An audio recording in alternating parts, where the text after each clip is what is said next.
धनंजय मुंडे ने अपनी राजनीति की शुरुआत जिस बीजेपी के साथ शुरू की थी, उसी बीजेपी के कारण राजनीति चौपट होने के कगार पर पहुंच गई है। जिस अजीत पवार के लिए कभी शरद पवार को छोड़ा था, उन्होंने भी आंखें मूंद कर मुंह फेर लिया। इसके लिए जिम्मेदार तो खुद धनंजय मुंडे हैं।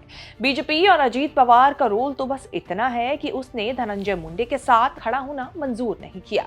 धनंजय मुंडे पर एक गंभीर आरोप लगा, ना कोर्ट में सुनवाई हुई, ना चार्जशीट हुई और ना ही सजा।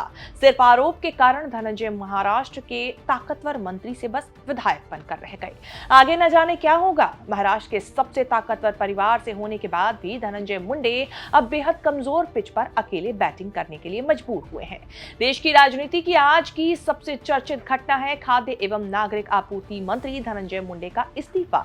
इसीलिए हमारे शो के चर्चित चेहरा में बने हैं धनंजय मुंडे, जिनकी कहानी है फर्श से अर्श तक पहुंचने की और फिर अर्श से फर्श तक लौटने की। घर परिवार से लेकर राजनीतिक करियर धनंजय मुंडे का सब दांव पर लगा है। क्या है पूरा मामला, बताएंगे कि क्यों 3 महीने पहले हुई एक मौत के चलते अब नप गए हैं धनंजय मुंडे, क्यों छिनी है मंत्री की कुर्सी। महाराष्ट्र की राजनीति में काउंटडाउन शुरू था कि धनंजय मुंडे को मंत्री पद से इस्तीफा देना होगा।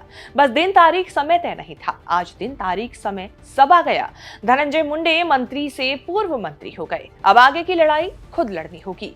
बीड के सरपंच संतोष देशमुख की हत्या में मुंडे के करीबी वाल्मीकि कराड़ का नाम आया। कराड़ से मुंडे का कनेक्शन ही मुंडे को ले डूबा। धनंजय मुंडे की राजनीति कैसे डूब रही है, इसकी कहानी तो आपने जान ली। अब जानिए कैसे घर संसार में आग लगी है। करुणा शर्मा महाराष्ट्र की चर्चित राजनीतिक चेहरा नहीं है, लेकिन राजनीति गलियारों में उनकी चर्चा होती है। करुणा शर्मा का परिचय बस इतना है कि वो दावा करती है कि धनंजय मुंडे की पहली पत्नी है। करुणा शर्मा ने नजरें टिका रखी थी कि किस दिन मुंडे साहब सरकार से बाहर निकाले जाएंगे।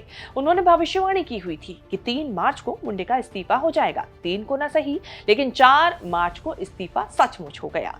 मुंडे ने इस्तीफा दिया, लेकिन खुद सीएम देवेंद्र फडणवीस को देने नहीं गए। पीए प्रशांत जोशी से भिजवा दिया कि इस्तीफा दे रहा हूं, तबीयत खराब है। करुणा शर्मा खुद को धनंजय मुंडे की पहली पत्नी बताती हैं, लेकिन धनंजय ने कभी पत्नी स्वीकारा नहीं। करुणा ने पत्नी का हक तो मांगा, लेकिन गुजारा भत्ता लेने के लिए धनंजय मुंडे को फैमिली कोर्ट तक घसीट लिया। घरेलू हिंसा के भी आरोप लगाए। कोर्ट ने करुणा की पुकार सुनी। फैसला धनंजय मुंडे के खिलाफ आया। चर्चित चेहरा में ये बनी रिपोर्ट आपको कैसी लगी? आप हमें फीडबैक दें और कमेंट सेक्शन में अपनी बात जरूर बताएं। इस तरह की खबरें आगे भी देखने के लिए बने रहें न्यूज़ तक के साथ।